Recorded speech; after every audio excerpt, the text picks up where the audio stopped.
लोकशाहीचा बुलंद आवाज, रिपब्लिकन वार्ता, महाराष्ट्र. पैठण शहरातील 12 हनुमान मंदिराचा अभिषेक उत्सवाने हनुमान जयंती साजरी.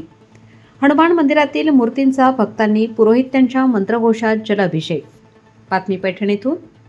दक्षिण काशीतील पैठण नगरीत दिनांक 2 एप्रिल बुधवारी चैत्र पौर्णिमा शुभ पर्वावर नागघाट, रगारहट्टी घाट, रेणुकादेवी गल्ली, बालाजी मंदिर गल्ली, मामा चौक, शिवदीनाथ मठ, नाथ गल्ली, सुतारपार गल्ली, कुंभारवाडा गल्ली, साळीवाडा गल्ली, धनगरवाडा, परदेशीपुरा, कहारवाडा गल्ली, बाहेरील नाथ समाधी मंदिर, नारळा गल्ली, शिवनगर गल्ली, इंदिरानगर, नवीन कवासन, लक्ष्मीनगर येथील हनुमान मंदिरातील मूर्तींचा भक्तांनी पुरोहितांच्या मंत्रघोषात जलाभिषेक करून आनंदी वातावरणात मारुतीरायाचा जय जयकार करून हनुमान जन्मोत्सव साजरा केला.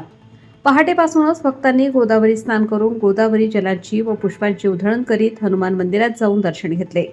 रंगारहट्टी येथील संकट विमोचन मारुती मूर्तींची मिरवणूक काढण्यात आली.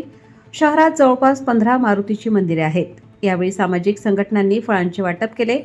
त्रेतायुगात प्रभू रामचंद्र आणि लक्ष्मण पैठण येथे वास्तव्यात असताना सीता लंकेत असल्याची बातमी हनुमंताने पैठण येथे येऊन सांगितल्यानंतर राम आणि लक्ष्मण यांना आनंदाचा सुखद धक्का बसला होता. त्यामुळे पैठण येथील हनुमान जन्मोत्सवाचे आगळेवेगळे महत्त्व आहे. गावागावातील हनुमान भक्त गोदावरी जलाने गावातील हनुमान मूर्तींचा अभिषेक करतात. गोदावरी जल घेण्यासाठी शेकडो कावडी पैठण येथे आल्या होत्या. रिपब्लिकन वार्ता महाराष्ट्र न्यूजसाठी पैठण प्रतिनिधी राहुल गिरे. Subscribe now and press the bell icon. Never miss an update.